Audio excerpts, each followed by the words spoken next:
Many students indeed have ditched the prospect and freedom of a year off to seize a university place while they can afford it. This will be the last intake before the tuition fee rise next year, leaving students saddled with a personal debt that could reach £30,000.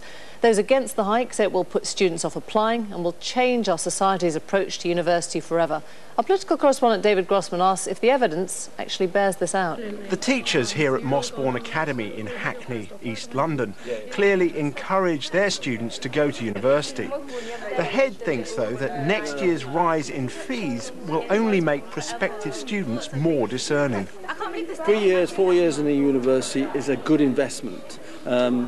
It's really up to the universities, though, to sell their degrees and to demonstrate to the students that the university is of high quality and that the programmes of study are of high quality as well, and that there is progression, and they need to show our students a track record of this progression from the degree course into employment.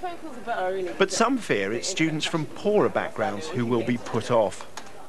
Regardless of the repayment mechanisms of how you pay back tuition fees, if you get a letter through your door every year that says you have an amount of debt that's close to a small mortgage, that's going to affect choice and psychology.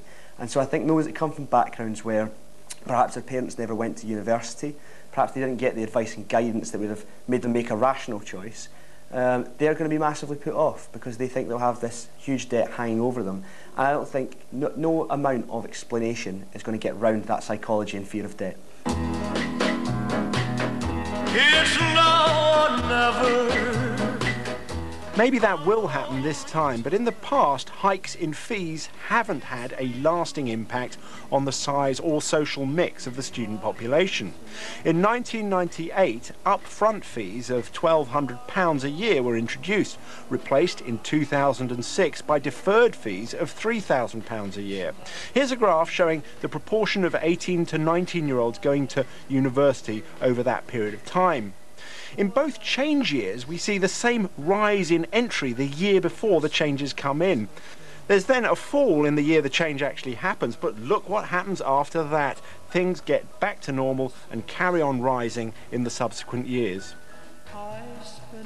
That's overall participation, but what about the socio-economic makeup of the entrants? Well, the Institute for Fiscal Studies examined the 2006 tuition fee changes and concluded the estimated overall impact of the reforms for low-income students is minus 0.009%. That is close to zero and statistically, they said, insignificant. There's also evidence from elsewhere in the world. Ireland abolished tuition fees in 1996. If tuition fees discourage poorer students, we might expect to see them encouraged by the abolition of those fees.